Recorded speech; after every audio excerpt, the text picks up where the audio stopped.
ወመንፈስ ቅዱስ አሐዱ አምላክ አሜን። ድምጻችሁ ምንም አይሰማም። በስመ አብ ወወልድ ወመንፈስ ቅዱስ አሐዱ አምላክ አሜን። በስመ አብ ወወልድ ወመንፈስ ቅዱስ አሐዱ አምላክ አሜን። ይትባረክ እግዚአብሔር አምላከ አበዊነ ለዛብፃን እስከዛቲ ሰዓት እንጠቀምባት ዘንድ እድሜ ለንስሐ ይችን ጊዜ ተጨማሪ አድርጎ የሰጠን አምላክና አባታችን እግዚአብሔር ስሙ የተመሰገነ ይሁን። አይንተ እግዚአብሔር ካህናት፣ ላይካነ ጽድቅ ዲያቆናት፣ ሰባኪያነ ወንጌል መምህራን፣ የዝማሬ ጸጋ የተሰጣችሁ ከምንም በላይ በእግዚአብሔር ቤት ቅጥሩ ድምፁን እየሰሙ ቃሉን እየሰሙ እዚህ የደረሱ ልጆቻችሁን ጥሪያቸውን አክብራችሁ የተገኛችሁ ከምንም በላይ የዚህ የበዓሉ ባለቤት የሆናችሁ ሰንበት ተማሪዎች ሁላችሁ እንደምን ዋላችሁ? አረ እንደምን ዋላችሁ? እንደምን አረፈዳችሁ? አሜን። ቅድመ ዓለም የነበረ ዛሬም ያለ ዓለምንም አሳልፎ ለዘላለም እስከ ዘላለም ድረስ የሚኖር ከፀጉር ቁጥር የበዛው ኃጢአት በደላችንን ያላሰበብን እንደ ሰማይ ከዋክብት እንደ ምድር አሸዋ ጸጋውን አብዝቶ ሳይገባን በዕድሜያችን ላይ ይህችን ሰዓት ተጨማሪ አድርጎ የሰጠን መልአክና አባታችን እግዚአብሔር ስሙ የተመሰገነ ይሁን። ኢትዝክር ለነ አበሳነ ዘትካት የቀደመው በደላችንን አታስብብን። መዝሙር 78 ቁጥር 8።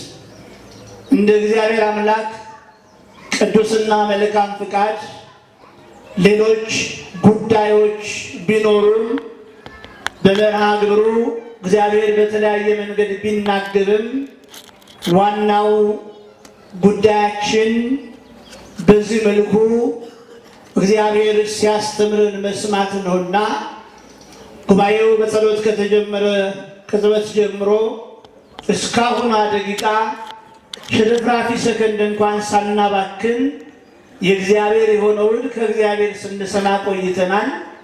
አሁንም እኔ ለመታዘዝ እንጂ የተለየ ነገር ኖሮኝ ወይም የተሻለ ነገር ኖሮኝ አይደለም።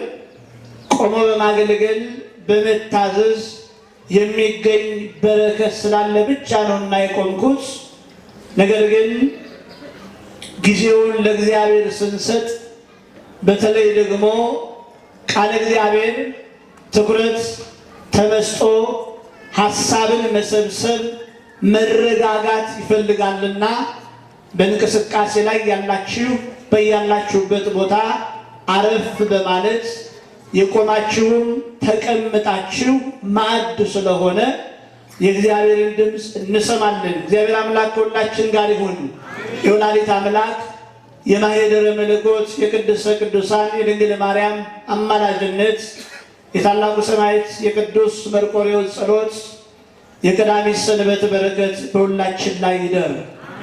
ኢትዝክር ለነ አበሳነ ዘትካት ፍጡነ ይርከበነ ሳህልከ እግዚኦ እስመ ተመንደብነ ፈልፋደ።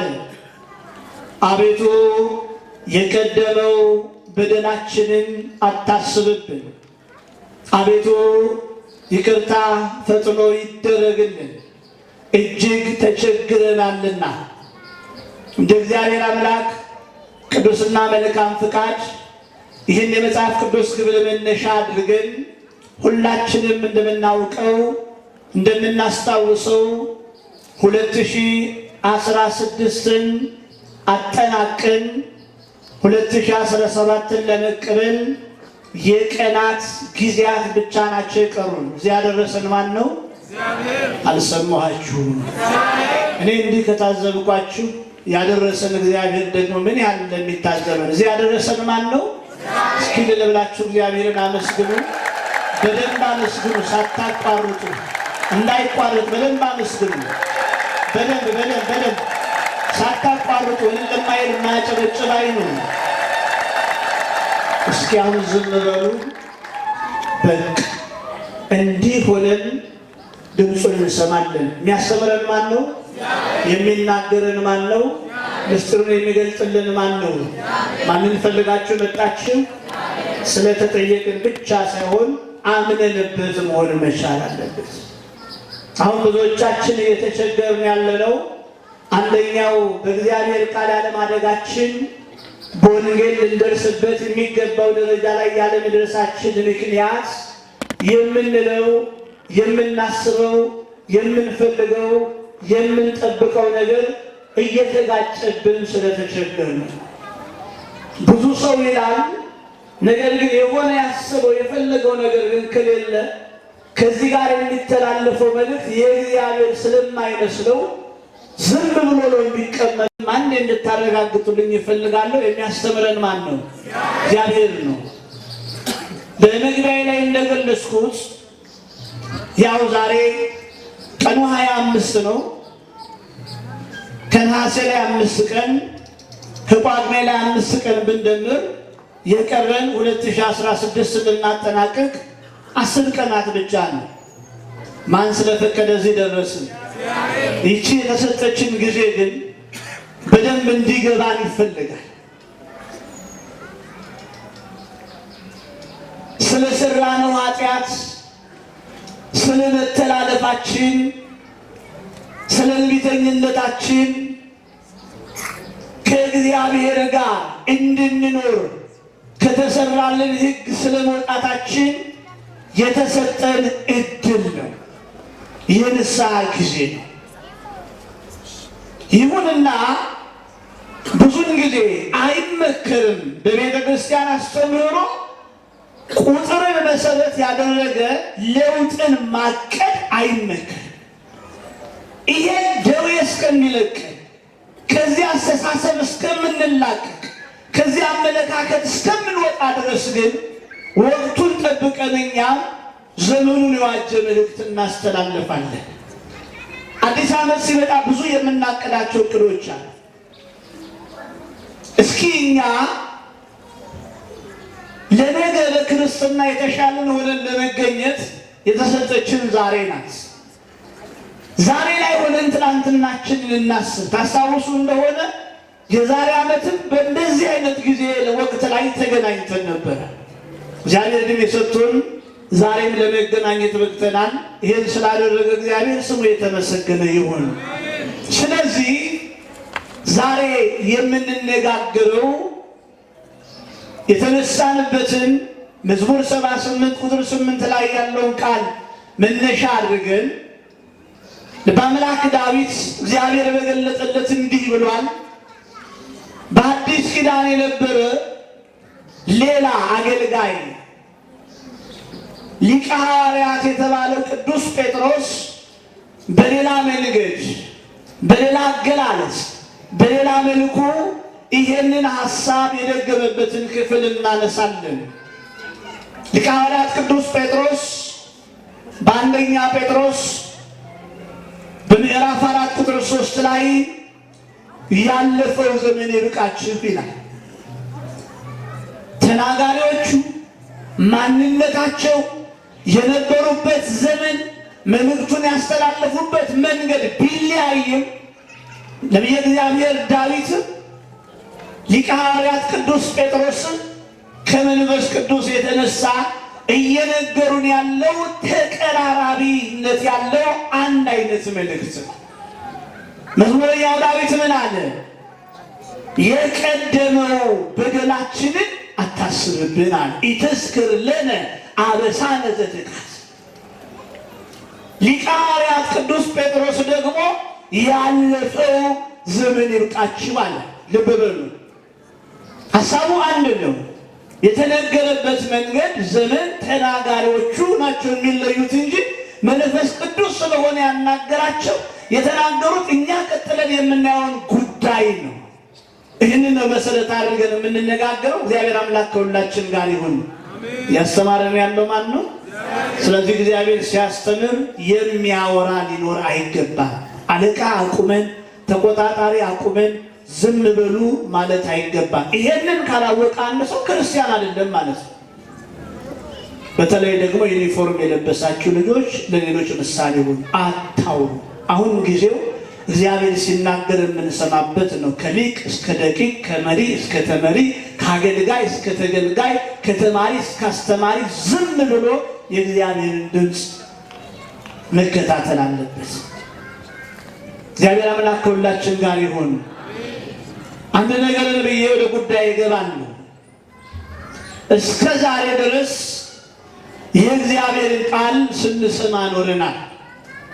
በበቂ ሁኔታ ማለት ነው። ይሄ ለውጡ፣ ፍሬው፣ እድገቱ፣ ንስሐ መግባቱ፣ መቁረቡ የሚለውን ነገር ተዉትና በበቂ ሁኔታ የእግዚአብሔርን ቃል በወደደው ላይ እያደረ እዚህ ብቻ ሳይሆን በተለያየ ቦታ ላይ እግዚአብሔር ሲናገር ስንሰማ ኖረናል። አንደኛው ልንለወጥ ያልቻለበት ምክንያት የእግዚአብሔርን ቃል ስንሰማ ስለኖርን ነው። አሁን መስማት እናቆምና ማዳመጥ እንጀምራለን። መስማት ማለት ነገርን ወደ ጆሮ ማስጠጋት፣ ማድመጥ ማለት ወደ ልብ እንዲገባ መፍቀድ ነው ስለሚባል እኛ የእግዚአብሔርን ቃል የምንሰማው ወደ ልባችን እንዲገባ። ልጅ ሆይ ልብህን ስጠኝ፣ የልቦናችሁን ሸለፈት ግረዙ፣ ልባቸው ለተሰበረ እግዚአብሔር ቅርብ ነው፣ ልበ ንጹሐን ብፁዓን ናቸው እግዚአብሔርን ያዩታልና እያለ መጽሐፍ እየደጋገመ የሚነግረን ይሄ ነው። ክርስቲያን ልባም መሆን ስላለበት ስለዚህ ከአሁኗ ደቂቃ ጀምሮ የእግዚአብሔርን ቃል ማድመጥ እንጀምር። የዛን ሰዓትም ለመለወጥም አንቸገር። እግዚአብሔር አምላክ ከሁላችን ጋር ይሁን። በዚህ ውስጥ በሊቀ ሐዋርያት ቅዱስ ጴጥሮስ አንደኛ ጴጥሮስ ምዕራፍ 4 ቁጥር 3 ላይ ባለው ክፍል ውስጥ የምናነሳቸው ነገሮች ይኖራሉ። አንደኛው ያለፈው ዘመን ማለት ምን ማለት? አሁን እኛ ስለ በደል ይቅርታ እግዚአብሔርን እየጠየቅን ተቸግረናል፣ አዝነናል፣ ተከፍተናል፣ ተስፋ እየቆረጥን ነው።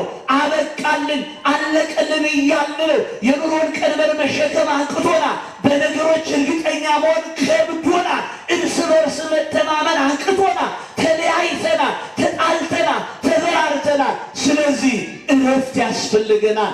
እረፍቱን ደግሞ የሚሰጥ እግዚአብሔር ነው። እጅግ ተቸግረናልና ነው ያለው ነቢየ እግዚአብሔር ዳዊት። ይሄን እውነተኛውን እረፍትና ሰላም ከእግዚአብሔር ለማግኘት እዚህ ጋር ያሉትን ሀሳቦች በደንብ እና እያነሳን እንነጋገራለን። እግዚአብሔር አምላክ ከሁላችን ጋር ይሁን። ጾሜ ምን አገኘው? ጸልዬ ምን ተጠቀሙ? አምልኬ አገልግዬ የደረሱ ሳይታቱ፣ ማህሌቱ፣ ኪዳኑ፣ ቅዳሴው ሁሉ ነገር አልቀረኝ። ንግስ አንሻለሁ፣ ሱባኤ ይዣለሁ፣ እስከ 12 ጾሜያለሁ፣ በቀን 41 ሰግጃለሁ፣ የሌሊት አገልግሎት ላይ አለሁ፣ ቀድሻለሁ፣ አስቀድሻለሁ፣ ዘምሬያለሁ፣ አዘምሬያለሁ። ጠብ ያለ የተቀየረ የተለወጠ ነገር ግን የለም። በቃ ክርስትና ይብቃኝ፣ ከእግዚአብሔር ጋር መኖር ይብቃኝ። ጾሙ፣ ጸሎቱ፣ ስግደቱ አያስፈልግም። የቀጣይ ዓመት እቅዴ ይህንን ተግባራዊ ማድረግ ነው የሚሉ ሰዎች አሉ። እንዲህ ያለ ክፉ መንፈስ በልባችሁ ያለ ሰዎች ካላችሁ ጸልዩ። ስርዓቱን የሰራው መድኃኔዓለም የሰራልንን ስርዓት ጉድለት፣ ክፍተት፣ ችግር የለበትም። እኛ እየተጠቀምንበት ያለው መንገድ ነው መታረም፣ መስተካከል ያለበት። ይህን ነው የምንነጋገረው ዛሬ። እግዚአብሔር አምላክ ከሁላችን ጋር ይሁን። ያለፈው ዘመን ማለት ምን ማለት ነው? እስቲ ወገኖቼ እንደው ዝም ብላችሁ አሁን እዚህ ጉባኤ ላይ ያላችሁ የዛሬ ዓመት ከነበራችሁ አላውቅም፣ ግን እንደው ኖራችኋል ብለን እናስብ። ወይም የተወሰኑ ሰዎች ወይም ከግማሽ በላይ ሰው ነበረ፣ ሌሎቻችሁ ደግሞ ከዚያን ጊዜ በኋላ የመጣችሁ ናችሁ ብለን እናስብ። የዛሬ ዓመት በነበረን ክርስትና ላይ በዓመት ውስጥ በዚህ ቦታ ላይ እንደው ዝም ብለን ቀናንሰን ብናስቀምጥ አበይት የሚባሉ ጉባኤት ይኖራለች ብዬ አስባለሁ። 12 6 ሰንበት አበይት በዓላት፣ የንግስ በዓላት፣ እነዚህ ተከትለው የሚከበሩ በዓላት አሉ። በዓላት ሲኖሩ ጉባኤ ይሰራል። ጉባኤ ሲኖር መምህራን ይጋበዛሉ። ምን አትርፈናል ነው ጥያቄ። ከባለፈው ዓመት አሁን ዛሬ መተን እዚህ ቦታ ላይ እስከተቀመጥንበት ሰዓት ድረስ እግዚአብሔር በብዙ መልኩ ተናግሮናል። በአንድም በሌላ መንገድ ይናገራል። የሰው ልጅ ግን አያስተውልም ይላል መጽሐፍ። ምን አትርፈናል? ይህን ነው የምናየው። ያለፈው ዘመን ይብቃችሁ ሲል የኖራችሁበት ነው። መቼም ወደፊት የምንኖርበት ያለፈ አይባል። የኖራችሁበት ዘመን፣ ያልተጠቀማችሁት ጊዜ፣ ያባከናችሁት ወቅት፣ በዋዛ በፈዛዛ ያጠፋችሁት ሰዓት ተሰጥቷችሁ በአግባቡ ያልተጠቀማችሁበት ማለት ነው። እድሜን የሚሰጥ ማን ነው? እዚህ ያደረሰን ማን ነው? ደክሟችኋል? ጾም ታውጇል? እኔ ሳላውቅ እዚህ ያደረሰን ማን ነው? ቅድም ራሱ መዝሙር ሲዘመር ማጨብጨበታ በጣም የከበዳችሁ ሰዎች ነበራችሁ። በስነ ፍጥረት ትምህርት ትርጓሜ ላይ አባቶች ምን ይላሉ? ፍጥረታት ሲፈጥር እግዚአብሔር ሁለት ቦታ ከፍሏቸዋል። ምንና ምን አድርጎ? ሰውና መላእክት፣ እንስሳትና እጽዋት። እንስሳትና እጽዋት ለምግበ ሥጋ ለምግበ ነፍስነት ተፈጥሯል።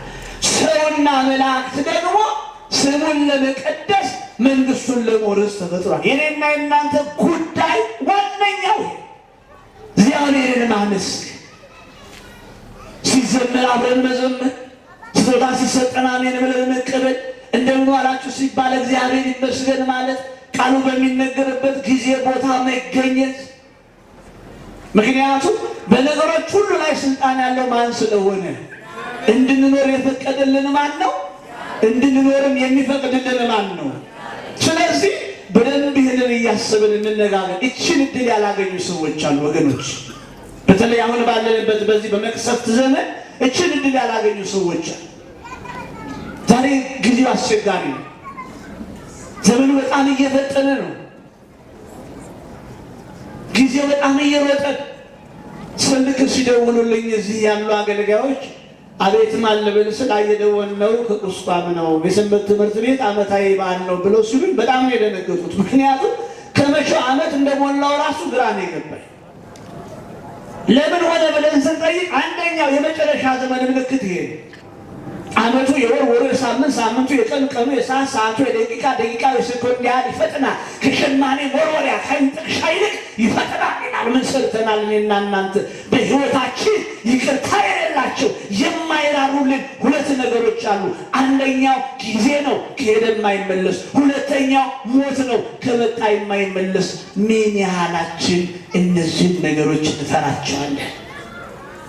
ዛሬ መድረሳችን፣ በጤና መሰንበታችን፣ ቆመን መሄዳችንን አይደለም ማሰብ ያለብን ወገኖች።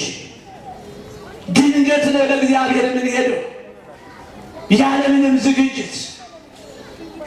ከነድፍ ከነ ኃጢአታችን ልንጠራ እንችላለን። ለዚህ ነው መጽሐፍ ምን ያለው? ወንበሩ ድልዋኒክሙ፣ ተዘጋጅታችሁ ኑሩ።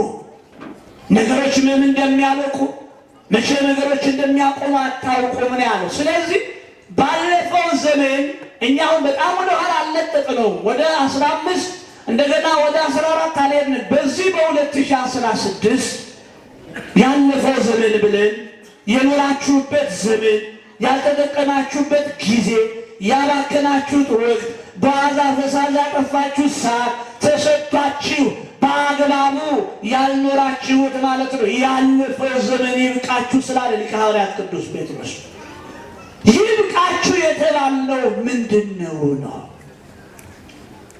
ምክንያቱም አሁን እኛ እየጠየቅን ነው። የቀደመው በደላችንን፣ ነውራችንን፣ ኃጢአታችንን፣ አልታዘዝ ባይነታችንን ተውልን፣ አስተሰርይልን፣ ይቅር በለን፣ ማረን፣ የምህረት ፊትህን መልስልን። እጅግ ተቸግረናልና ነው እኮ ያለው መዝሙረኛው ዳዊት። እኛም ሄደን የተነሳንበት አይለቃል። ግን በደንብ ሀሳቡን እንዲያብራራልን ደግሞ ወደ አዲስ ኪዳን ወስደንና በትርጓሜ እያየነው ነው። ምንም የተለየ ነገር የለውም። ምንድን ነው እንዲህ በቃል የሚፈልገው? ይህንን ነው የምናነሳው። እግዚአብሔር አምላክ ከሁላችን ጋር ይሆን። ብዙ እንድንተው የሚፈልገው ነገር አለ እግዚአብሔር። ብዙ ነገ ከነገ ወዲያ የማንለው፣ ቀጠሮ የማያስፈልገው፣ ጊዜ የማይሰጥ፣ ቶሎ ልናርም ልናስተካክል የሚገባው በተለይ እንደ ኢትዮጵያ ያለንባቸው ችግሮች ምን ያህል ፈታኝ እንደሆኑ እናውቃለን። በተለያዩ ነገሮች በተለይ ልጆች ወይም ደግሞ የቤተሰብ ኃላፊነት ደረጃ ላይ ያልደረሱ አሁን የምለው ነገር ላይገባቸው ይችላል። ብዙዎቻችሁ ግን በወላጅነት ደረጃ ስለሆነ ያላችሁ አሁን ያለንበትን ሁኔታ እያንዳንዳችን እናውቀዋለን። መንስኤው፣ ምንጩ፣ ምክንያቱ ለእኛ አይጠቅመንም። ማረፍ ግን እንፈልጋለን። እረፍት ያስፈልገናል።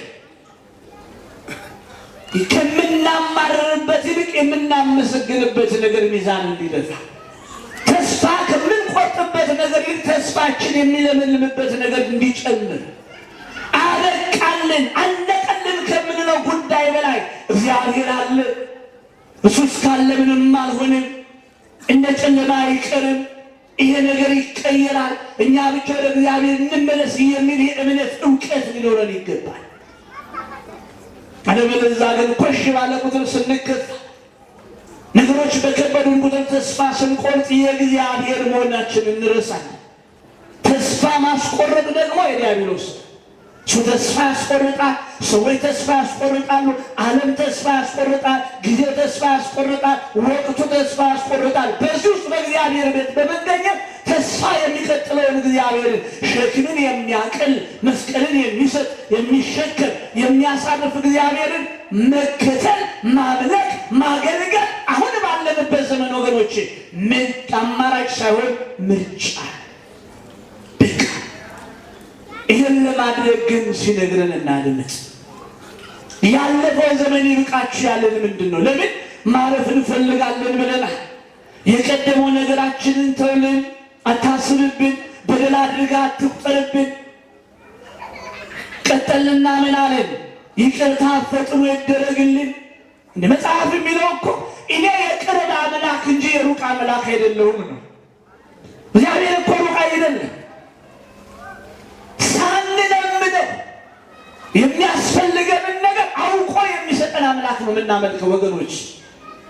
እኛ እግዚአብሔርን እንድናመልክ ቤተክርስቲያን ስታስተምረን አባቶቻችን ሲነግሩን በምክንያት እስከምንነግረው አይጠብቅም። ምናልባት ለምን ዝም አለ? አሁን የምናነሳቸው ጉዳዮች እንድናስተካክል እንድናርም ስለሚፈልግ ነው። እስኪ እንመልከተው። እንዲበቃን ይፈልጋል እግዚአብሔር። አሁን አዲስ ዓመት እየመጣ ነው። ብዙዎቻችን ከቁጥር መለወጥ ጋር የሚገባ አይደለም እንዳትረሱት።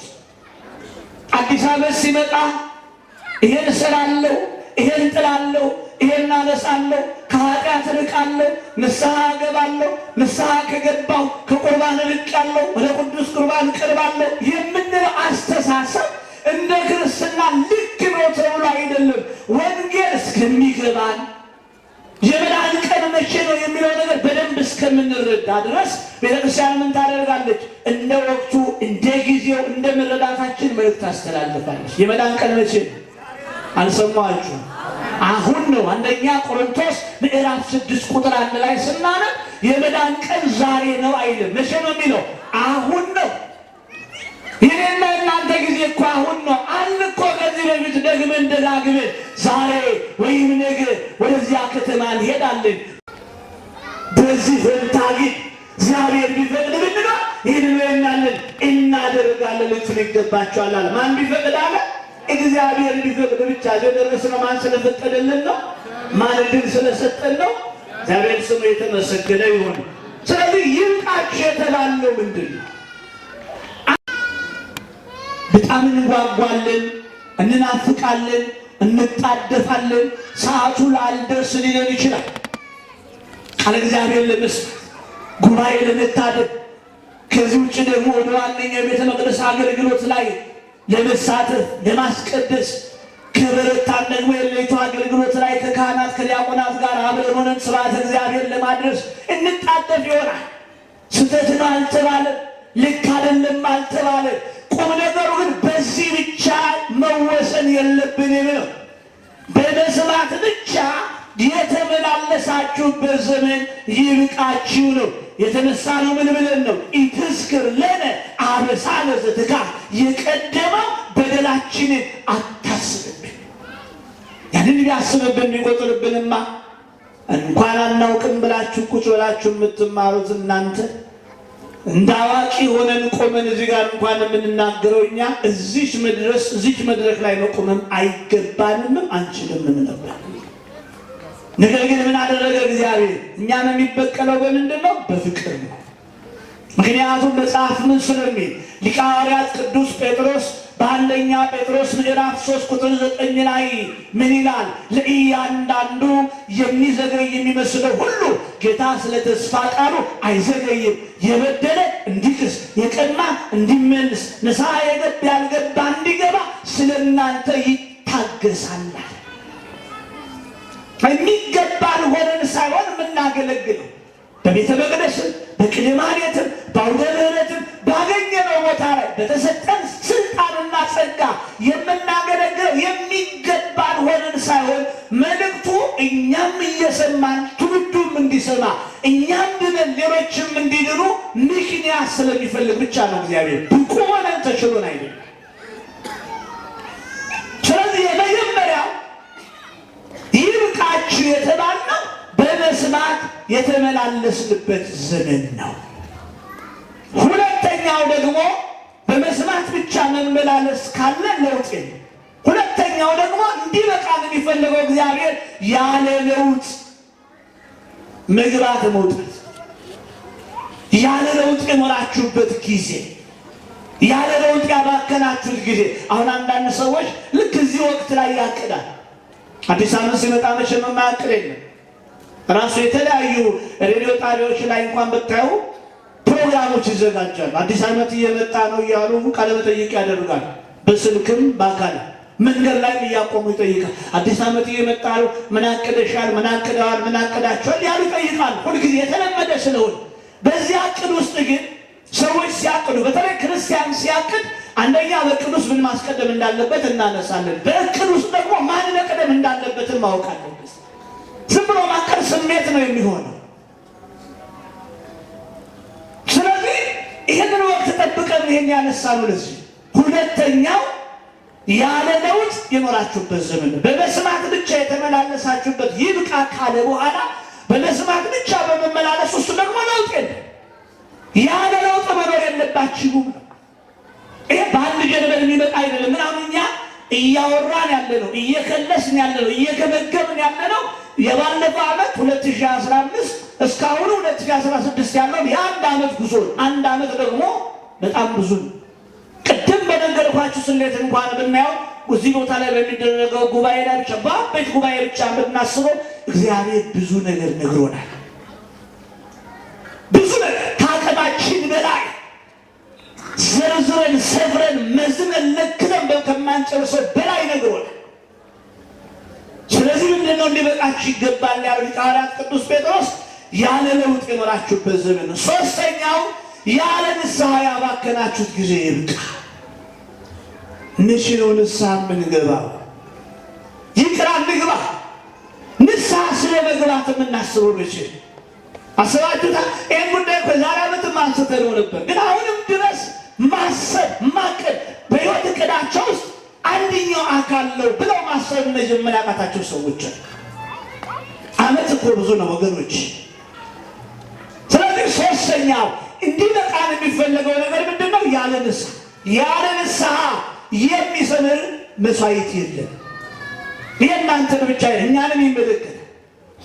እዚህ ጋር ቆሜ የምሰዋው የስብከት የትምህርት የአገልግሎት መስዋዕት ቅድመ እግዚአብሔር እንዲደርስ ከኔ በላይ እዚህ ጋር የቆምኩበት ምክንያት እግዚአብሔር እንዲታወቅ እንዲመለክ እኔ ጋር ሊኖሩ የሚገቡ ነገሮች መኖር መቻል። እውቀት፣ ጸጋ፣ ችሎታ ተነግሮ ማሳመን ብቻ በቂ አይደለም። ይሄ እኔን ነው ታዋቂ የሚያደርገኝ።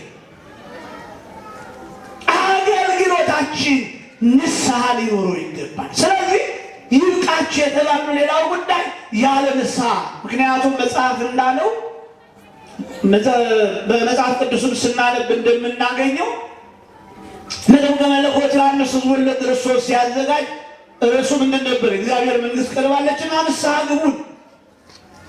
ያለ ንስሐ የኖራችሁበት ያመለካችሁበት ያገለገላችሁበት ጊዜ ሊበቃ ይገባል። በንስሐ ውስጥ የምንዘራው ዘር ይበቃል። በንስሐ ውስጥ ወገን የምናቀርበው መስዋዕት ይሰምራል። የትኛው ነው ብላችሁ በቀደስ ማስቀደስ፣ መስበክ መሰበክ፣ መዘመር ማዘመር እንደፈለጋችሁ መንዘራችሁ ቁጠሩ። ሁሉም ግን መቅረብ ያለበት በንስሐ ነው። ይሄ ሕፃናትን አይመለከትም። ብዙዎች ግን ከሕፃንነት በላይ ነው።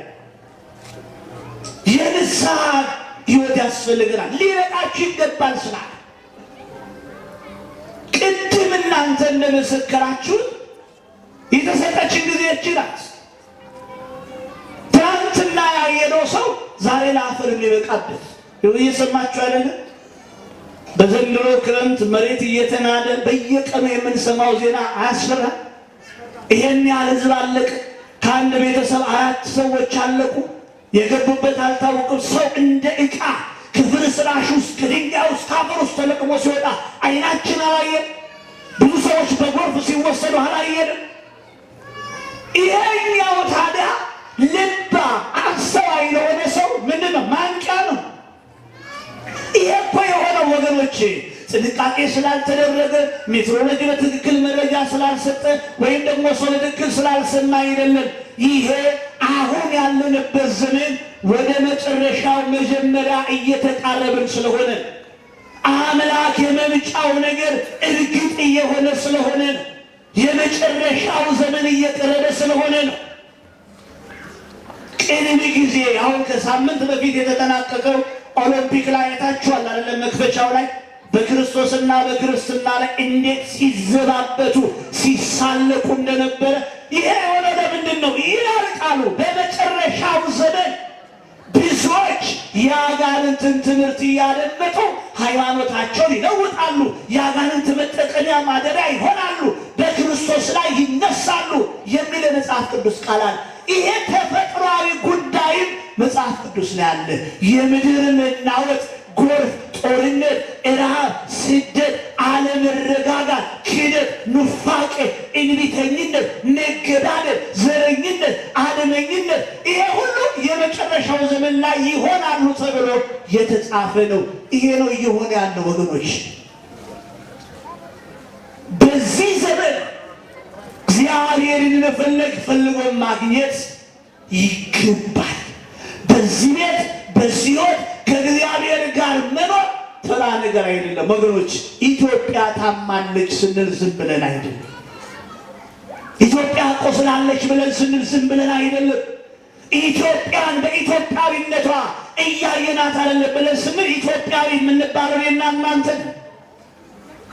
በብዙ ነገሮች እግዚአብሔር ሊያሳርፈን እየፈለገ የምህረት ፊቱን ሊመልስልን እየፈለገ ክፍተታችንን ሊሞላልን እየፈለገ ከድካማችን ሊያሳርፈን እየፈለገ እኛ ግን አለመመቸትን ስራችን ብለን ይዘናል።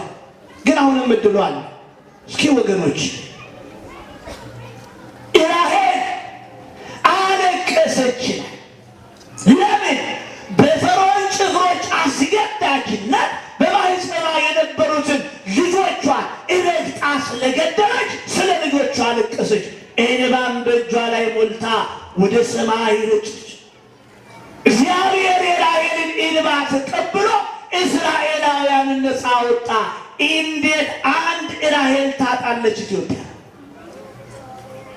እንዴት አንድ ራሔል ታጣለች ቤተ ክርስቲያን? ዮናስ በሕይወት እንድትኖሩ መርከቢቷ እንድትረጋጋ ማዕበሉ እንዲቆም እኔን ወደ ባህር ጣሉኝ አለ። የዚያን ጊዜ ማዕበሉ ይቆማል፣ እናንተም በሕይወት ትኖራላችሁ አለ። አንድ ዮናስ አገር እንዴት ታጣለች? አንድ ዮናስ ቤተ ክርስቲያን እንዴት ታጣለች? ወገኖች 12 ዓመት ደም ሲፈሳት የነበረች ሴት ታሪክ አሁን ስንሰማ መጀመሪያችን አይደለም። እህቶች፣ እናቶች ፍረዱ።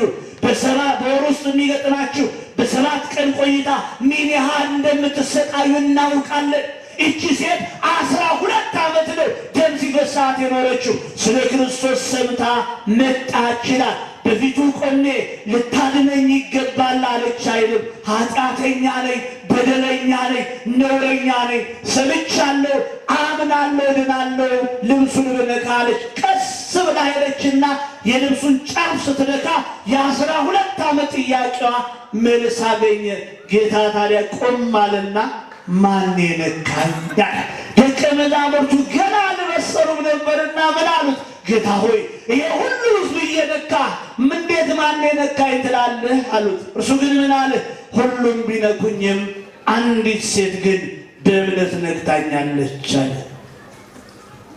አንድ ሰው እግዚአብሔር ይጣል በእምነት የሚቆም እመናችሁ ዘንድ እራራላችሁ ዘንድ አሳርፋችሁ ዘንድ አዝንላችሁ ዘንድ በፊታችሁ በውስጣችሁ በቤታችሁ በመካከላችሁ በቤቴ ሰው ፈለግኩ አንድም ግን አላገኘውም አለ እግዚአብሔር። ቢነቃን ብንተው ትርፉ ለኛ። እዚህ የመጣ ነው። እስኪ ወገኖች እንደው በማስተዋል ሆናችሁ መልሱልኝ። እዚህ የመጣ ነው ለእግዚአብሔር ብለን ነው ለራሳችን ብለን ነው? አልሰማችሁ? እግዚአብሔርን የምናመልከው በእርሱ የምንጨምርለት ነገር አለ ወይስ ለእኛ የሚጨምርልን ነገር አለ? ለእኛ ነው የሚጨምርልን። ይሄ ነው ወገኖቼ ከምላስ በዘለለ ልባችን ላይ ሊጻፍ የሚገባው ልናምንበት የሚገባው ነገር ይሄ።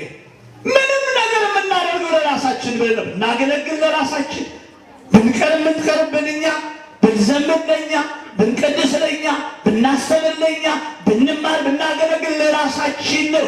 እግዚአብሔር የሚቀርበት ነገር የለም። ይሄን ማመን አለብን ወገኖች። ለዚህ ነው ይብቃችሁ የተባለ። ያለ ንስሐ የኖርንበት ዘመን ሊበቃን ይገባል። በብዙ ነገር እኮ ነገሮችን ለመለወጥ አስበን ነበር። በብዙ ነገር ግን አልቻልንም። ሊቀ ሐዋርያት ቅዱስ ጴጥሮስ አሳ በማጥመድ ከልጅነት እስከ እውቀት የኖረ ሰው ከዕለታት አንድ ቀን ከጓደኞቹ ጋር በመርከብ ተሳፍረው ተቀምጠው ኢየሱስ ክርስቶስ ኤልሻዳይ ነውና በባህር ላይ እየተራመደ ሲመጣ አየ። ሊቀ ሐዋርያት ቅዱስ ጴጥሮስ ምን አለ? ጌታ ሆይ እኔም እንዳንተ እየተራመድኩ እንድመጣ ፍቀድልኛል። የልቡን መሻት አየና ፈቀደለት። ሊቀ ሐዋርያት ቅዱስ ጴጥሮስ ጥቂት ወደፊት ከተራመደ በኋላ ወደፊት መራመዱ ቀረና ማዕበል ሲነሳ ስላልጠነከረ እርምጃ ወደፊት መሆኑ ቀርቶ መስመጥ ጀመረ። ልብ በሉ፣ ስንነሳ ምን ብለና አሳ በማጥመድ የኖረ ሰው ነው ከልጅነት እስከ እውቀት። አሳ የሚያጠምድ ሰው ደግሞ የውሃን ጠባይ አያውቀውም። በውሃ ሊሰምጥ ሲል ዋኝቶ ራሱን ማዳን ያቅተዋል ብሎ ማሰብ ስለ ውሃ አለማወቅ። የዮና ልጅ ስምዖን የተባለው ጴጥሮስ ግን ምን አለ ይላል? ጌታ ሆይ አድነኝ አለ። እንዴት አንድ ሰው ትጣ ቤተ ክርስቲያን እጁን የሚስጥ እኔ ነኝ በደለኛ፣ እኔ ነኝ ኃጢአተኛ የሚል አንድ ሰው እንዴት እኔ እንዴት መሆን ያቅተኛል? እንደርሱ ይብቃችሁ የተባለ ነው። ለእኛ ማረፍ እንፈልጋለን ወገኖች። እስኪ ተራ በተራ እየተነሳችሁ በቤታችሁ በኑሯችሁ ያላችሁን ችግር ተናገሩ ቢባል እርግጠኛውን የምነግራችሁ ሁለት ሰው ሳይናገር 2 ሰዓት ያልፋል። ከችግራችን ግን የምንወጣበት መንገድ እግዚአብሔር። ቅዱሳን ይሄንን ውስብስብ የሆነ ዓለም ያሸነፉት፣ ሰይፍ ያልፈሩት፣ እሳትን የደፈሩት፣ አንገታቸውን የተቀሉት፣ ወደ ጉድጓድ የተጣሉት፣ በማሽን የተበጩት እኮ እግዚአብሔርን ከፊት አድርገው ነው። ለምን? እግዚአብሔር ተዋጊ ነው፣ ስሙም እግዚአብሔር ነው ስለሚል መጽሐፍ እዚህ ጋር ያለ ነው። ይሄን ያነሳል። የቀደመው በደላችንን አታስብብን ብለናል። እሱ ደግሞ ይሄን ተዉ፣ ከዚህ ነገር ውጡ፣ ከዚህ ስራ ተፈቱ፣ እረፉ ያለን። ብዙ ነገር ማንሳት እንችላለን እኮ። ያለ እርቅ በቂም የኖርንበት ዘመን፣ በንቀትና በጥላቻ የኖርንበት ዘመን፣ በንጥቂያና በዘርፊያ የኖርንበት ዘመን፣ በማጭበርበርና በማታለል የኖርንበት ዘመን፣ በእንቢተኝነትና ባለመታዘዝ የኖርንበት ዘመን፣ በቸልተኝነትና በግዴለሽነት የኖርንበት ዘመን፣ ፍቅር አጥተን የኖርንበት ዘመን። እነዚህ ሁሉ ይኸው የምንሰማው ዜና አያስፈራም? ሰሞኑን አሁን የምንሰማው ዜና አለ አይደለም? አንዲት ልጅ ላይ የደረሰበት። ይሄ እኮ የሆነው አውሮፓ፣ ኤዥያ ወይም ደግሞ ሌላ አይደለም፣ አገረ እግዚአብሔር ኢትዮጵያ ላይ ነው። የነውራችን ጥግ የት እንደደረሰ ሕፃናት እኮ ጥቁር ብለን እንኳን ልናያቸው የሚገቡ አይደሉም። ግን አሁን በየሚዲያው የምንሰማው ይሄ ነው። ኤሌክትሮኒክስ ሚዲያው፣ ፕሪንቲንግ ሚዲያው፣ ሶሻል ሚዲያው የሚነበበው የሚሰማው የሚታየው ሁሉ አንገት የሚሰብር ነው ወገኔ። ማረፍ ያስፈልገናል። የሚያሳርፍ ደግሞ እግዚአብሔር ነው። የማረው ደግሞ ተፈቱ የተባልነውን ነገር መፈታት፣ ተው የተባልነውን ነገር መተው። አብርሃም እግዚአብሔርን ለማምለክ ሲነሳ ጣዖቱን ሰበረ። ጣዖታችንን እንስበር። ገንዘብ፣ ስልጣን፣ ውበት፣ ጉልበት፣ አቅም፣ ዘር፣ ወገን ምለው ውጣ።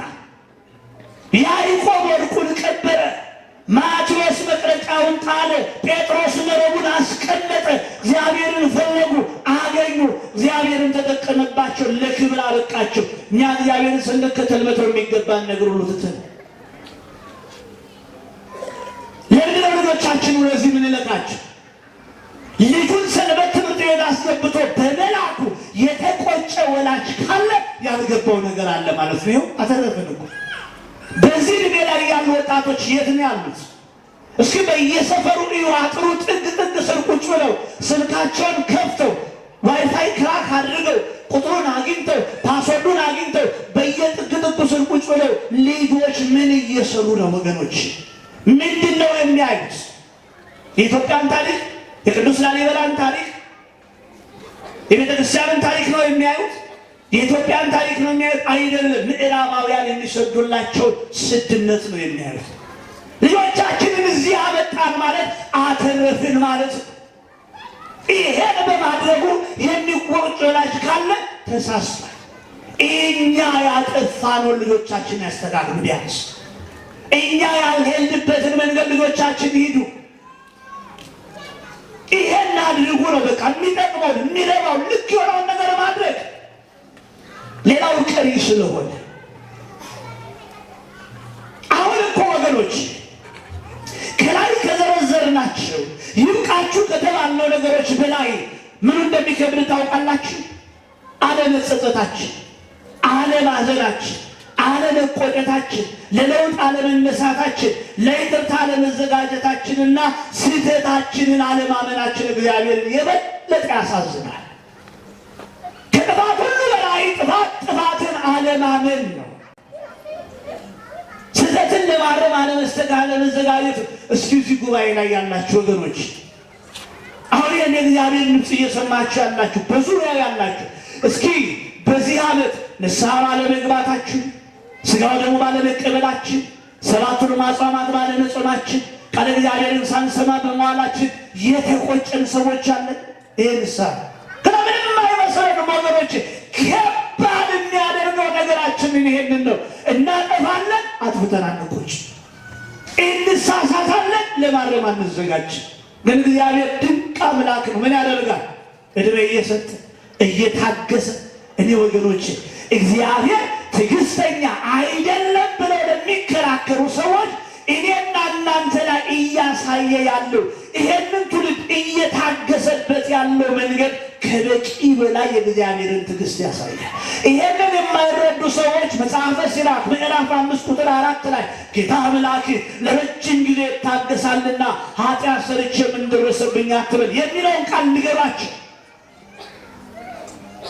እኔና ይሄኛው ትውልድ እየበረበት ካለው ነገር በላይ እግዚአብሔር ትዕግስቱን የገለጠበት ዘመን ትዝ አይለኝም። በጣም ታግሶናል።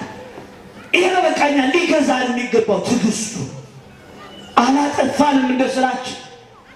ከነ ኃጢአታችን ለአገልግሎት እንቆማለን፣ ከነ ኖራችን ለአገልግሎት እንቆማለን።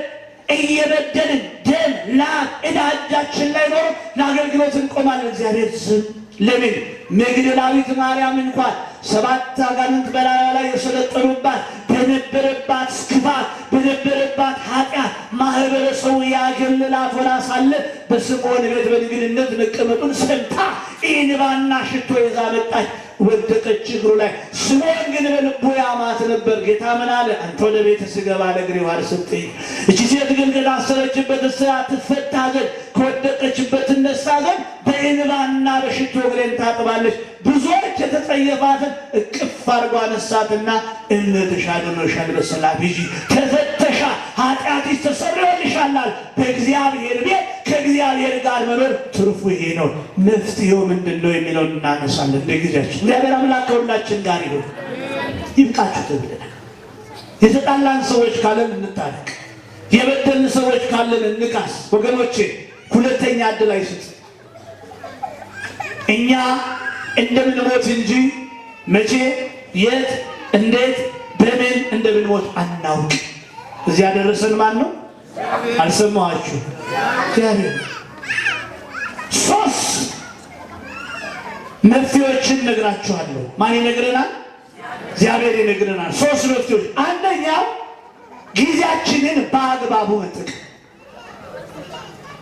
ከታሰርንበት እስራት ለመፈታት እያዘንበት አንገታችንን እየደፋን ተስፋ እየቆረጥንበት ያለው ጉዳይ እንዲስተካከል በተለይ ኢትዮጵያ ማረፍ ያስፈልጋታል። ወገኖች ኢትዮጵያ ማረፍ ያስፈልጋታል ስንባል እያለቀሰች እያነባች እየተገፋች ያለችው አገሪቷ አይደለም፣ ኢትዮጵያውያን ነን። መዝሙረኛው ዳዊት ኢትዮጵያ እጆቿን ወደ እግዚአብሔር ትዘረጋለች ሲል ኢትዮጵያ እጅና እግር ያላት ሆነ አይደለም።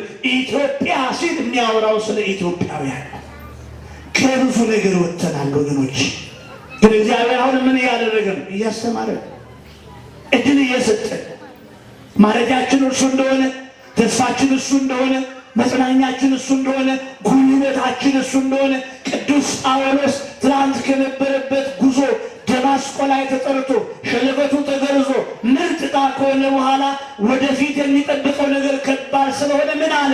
ኃይልን፣ ጉልበትን፣ እውቀትን፣ ብርታትን በሚሰጠኝ በክርስቶስ ሁሉን እችላለሁ አለ። ከዚህ በኋላ ያለው ጉዟችንን አቅም እንዲሆነን ለንስሐ እንድንበቃ በቃሉ እንድንለወጥ ማደግ በሚገባ ልክና መጠን እንድናድግ ወገኖች፣ በክርስትና ማደግ ለእኔና ለእናንተ መብት ሳይሆን ግዴታ ነው። እድገቱ የሚለካበት የራሱ መለኪያ። ዛሬ መጥቶ እግዚአብሔርን ቃል የሰማ ሰው እንደው ነገ ተነስቼ ንስሐ ልግባ ቢል ልክ አይደለም። አንዳንድ ጊዜ አሁን አገልግለን ስንወድ ከተል ብለው ይመጣሉ። አንዳንድ ሰው አቤት ዛሬ ያስተማሩን ትምህርት እንደው ልቤን የተነካው እንደው መመንኮስ ፈልጋለሁ ይላሉ። ይሄ ስሜት ነው፣ እምነት አይደለም። ክርስትና ደግሞ በስሜት የምንመራበት አይደለም። አንዱ ቀን ቃል እግዚአብሔር ሰምቶ የንስሐ አባቱ ነኝ መቁረብ ፈልጋለሁ። ጾመህ ታውቃለህ? አላውቅም። መጽሐፍ ቅዱስ አንብበህ ታውቃለህ? አላውቅም። ቤተክርስቲያን መጥተህ ታውቃለህ? አላውቅም። ስለዚህ ስሜት ነው እንጂ እምነት አይደለም። መጀመሪያ ስሜቱ ወደ እምነት ይለወጥ። ያ ደግሞ በእውቀት ነው። ከዚያ በኋላ መድረስ የሚገባን ደረጃ ላይ የምንደርሱ። ስለዚህ የመጀመሪያው ጊዜን ነው። ጊዜን በአግባቡ መጠቀም። ምክንያቱም መጽሐፍ ምን ስለሚል መጽሐፈ ምሳሌ ምዕራፍ 27 ቁጥር 1 ላይ ቀን የሚያመጣው ምን እንደሆነ አታውቅምና ነገ በሚሆነው አትመካ። እስቲ ወገኖች ዘንድሮ 2017 ዘመን መለወጫ ምን ቀን ላይ ዋለ? ሮብ ላይ ዋለ። ዘመን መለወጫን የሚያክል በዓል በሽሮ ይከብዳል። ለምን አደረገ እግዚአብሔር? ጥያቄ ነው። 2017 አዲሱን ዓመት እግዚአብሔር ለምንድን ነው በጾም እንድንጀምር የፈለገው? የምሕረት ፊቱን ሊመልስልንስ ቢሆን እንዲህ ብሎ ነው ክርስቲያን ሊረዳ የሚገባው። ሆድ አምላኩ የሆኑ ግን ምን ይላሉ? አይረባም የዘንድሮ በዓል። በሽሮ ከጀመርነውማ ዓመቱን ሙሉ ሽሮ ስንበላ ልንከርም ነው። ሆዳቸው አምላካቸው ነው፣ ሀሳባቸው ምድራዊ ነው የተባሉት እንዲህ ያሉ ሰዎች ናቸው። ግን ንገሯቸው እሺ፣ ቁርጣቸውን ይወቁ። መስቀል የሚዋለው ዓርብ ዕለት ነው። ደግሞ ይምጡ፣ ፈርዶብናል መቼም እኛ። ዘንድሮ ሮብ ነው የዋለው አይደለ? ዘመን መለወጫ ማክሰኞ ጋድ ነው ይላሉ እኮ ያፍ ነው። አያችሁ እግዚአብሔር ስራ ሲሰራ ያውቅ። ትላልቅ በዓላት አስባችሁታል? ዓመቱ መጀመሪያ ላይ ያሉ ትላልቅ በዓላት ዘመን መለወጫ ሮብ ዕለት፣ መስቀልም ዓርብ ላይ ለምን ሆነ አናውቅም። ይህኔ አገልግሎት በዚያ ምክንያት ይሄን ሊያመጣ ነው ብዬ ፈሪሳዊ አልሆነ። ብዙ ግን አባቶች አሉ የእነሱን ነገር ሰምቶ ሊታረቀን ይሆን? ግን እርቅ፣ ሰላም፣ እረፍት በምኞት ብቻ ይመጣል። ስራ እየሰራን ነው። ጊዜያችንን በአግባቡ እየተጠቀምን አይ ካህናት አሉ እነሱ ይጸልያሉ፣ መምህራን አሉ እነሱ ያስተምራሉ፣ እኔ ምን አገባኝ ብለን ብንቀመጥ አይሆንም። ምክንያቱም አሁን የገባንበት ጣጣ የእያንዳንዳችን ጠብታ የኃጢአት ውጤት ነው። ከዚህ ስርዓት ለመፈታት ጠብታ የጽድቅ አስተዋጽኦ እናድርግ። በጋራ ያበላሸነው በጋራ ማስተካከል እንችላለን እንጂ የካህናቱ፣ የቤተ ክህነቱ፣ የጳጳሳቱ፣ የአለቃው፣ የመምህሩ የምንለው ጉዳይ አይደለም። እረፍት የሚገኘው በጋራ ነው። አዎ በጣም የተሰበሩ ሰዎች አሉ እግዚአብሔር የሚጠቅምባቸው ስራ የሚሰራ። እኛ ስንት ዓመታችን ቆመን እዚህ እያልን ወንጌልን ሰበክ ብለን ጮኸን ስንኖር በአንድ ቃል ብቻ ግን ህዝብን የሚያሳርፉ ሰዎች ነው። እዚህ ቆመው እኮ አይደለም እዛ ጋር አልቅስ ጠብ ብለው የሚያለቅሱ እምባ ያላቸው ሰዎች። የመጀመሪያው ጊዜን በአግባቡ መጠቀም ነው። እዚህ ያደረሰን ማን ነው አለ? እግዚአብሔር ነው። ግን ለምንም አላደረሰንም። እዚህ ለንስሐ በዚህ ዘመን እንዲህ ልበላ እንዲህ ልጠጣ ፎቅ ልሰራ እንትን ላደርግ አይደለም። ያ ተጨማሪ ጉዳይ። ሁለተኛው የምናነሳው የነፍስን ነገር ማስቀደም ነው። ቃለ እግዚአብሔር ሳሰማ ነፍሳችን እየተራበች እንድታድር አናድርግ። ሰንበት ማንደን እንምጣ ከበረታ እናስቀድስ። ሰማያዊውን ስርዓት በውክልና ያለ እረፍት የሚያገለግሉ አባቶች አሏት ቤተክርስቲያን። ያለ እረፍት የሚችሉት ሆኖ አይደለም መቻልን የሚሰጥ እግዚአብሔር። የካህናትን አገልግሎት እኮ ስናየው ቀላል ይመስለናል እንጂ አስባችሁታል? ሌሊቱን ቆሞ ስብሐተ እግዚአብሔር እያደረሱ ማድረግ፣ እንደገና ደግሞ ጠዋት ቅዳሴ፣ ከዛ ደግሞ አገልግሎት ከባድ ነው። ይሄ በሰው ደረጃ የሚቻል አይደለም። ይሄንን በረከት ለማግኘት ግን መንቃት፣ የሰንበት ቅዳሴ አይቅርብ። እንደውም ቅልፍ ቢጥለን እንኳን ሳንሳለን ግን አንዋል። ጉባኤ ካፈላለሁ እማራለሁ ብለን የሆነ ጉዳይ ቢያዘገየን እንኳን ቢያንስ ደጁን ሳንረግጥ ግን ወደ ቤታችን አንግባ። ንስሐ መግባት ለእኔና ለእናንተ መብት ሳይሆን እንግዲህ ስራ ለክርስቲያን ስራው እግዚአብሔርን ማገልገል፣ እግዚአብሔርን ማምለክ፣ በሰራለት ሕግ መኖር ነው። ሕጉ ለእግዚአብሔር ንጹሕ ይበይጣል ነፍስን ያለው መዝሙረኛው ላይ ነፍስን ይጠብቃታል፣ ሥጋን ልትባረክ ምክንያት ይሆናታል። የሚጠቅመው ደግሞ ይሄ ነው። በሥጋ ሮጥ፣ ነገድ፣ አተረፍ፣ መኪና ነዳ፣ ፎቅ ገነባ፣ ልብስ ቀያየር፣ በጣም ብዙ ነገር አደረግን። ስንሄድ ግን ባዶ። የሚያሳዝነው እንደሆነ ታውቃላችሁ? አሁን ሰው በጣም መሞት በዝቷል አይደል? መቃብር በጣም እየጠፋ ባለጸጎች አሁን ምን እያደረጉ ነው? ቀድመው መቃብር እየገዙ ነው። ሬሳ ሳጥንን ገዝተው ያስቀመጡ ሰዎች ንስሐ ግቡ ስትሏቸው ቆይ ገና ነው ይላል። መቃብሩን ሲገዙ ምን ሊያደርጉት ነው? እሱንም ከፋፍለው ሊያከራዩት ነው። ሬሳ ሳጥኑ ስለምን ገዙ? የሆነ ነገር አገብቷቸዋል ማለት። ለምን የሆነ ቀን እጠራለሁ። ንስሐ ሲባል ግን ለምንድን ነው ሰው ግራ የሚገባው? ቁረብ ሲባል ለምንድን ነው? ጾም ጸልይ ሲባል የሚል የመቃብር ቦታ ፉቃ መሬት እየገዛ ሬሳ ሳጥን እየገዛ መግነዝ ገዝተው ያስቀመጡ ሰዎች አሉ። የቁም ተስካር ያወጡ ሰዎች አሉ። ቁረቡ፣ ንስሐ ግቡ፣ ወደ ምክረ ካህን ሂዱ፣ ለእግዚአብሔር ተገዙ ሲባሉ ግን ቆይ እደርሳለሁ ልጆቼን ቦታ ላሲዝ ሲሉ ድንገት መቶ ጥርቅ። ቅድም ብለናል፣ ሞትና ጊዜ ሁለተኛ እድል አይሰጡም። ስለዚህ ሁለተኛው የነፍስን ጉዳይ ማስቀደም ነው። ሶስተኛው ሃይማኖታዊ ኃላፊነትን መወጣት። ቤተክርስቲያን በሚያስፈልጋት ጉዳይ ሁሉ እንዲገፈን የምንሰጠው ነገር ምን ተወው ነገር የለም። ቤተክርስቲያን የግንባታ ስራ ስትሰራ፣ ቤተ መቅደስ ስታንጽ፣ ልጆቻችሁን ላኩ ስንባል፣ ጉባኤ ሲሰራ እኮ እንድንማር ነው። ለድንጋዩ ለጣራው ለግድግዳው አይደለም። መምጣት መካፈል፣ ቅዳሴው፣ መስዋዕቱ፣ ስራው ደግሞ የሚዘጋጀው የሚቀርበው የሚቀየር ነገር የለም። እኛንን ካስተሳሰብ መለወጥ ያለብን፣ ከኃጢአት መውጣት ያለብን፣ አመለካከታችን መቀየር ያለብን። ስለዚህ ቅዱስ ጳውሎስ ምን አለ? ይሄ ይቅር አለ።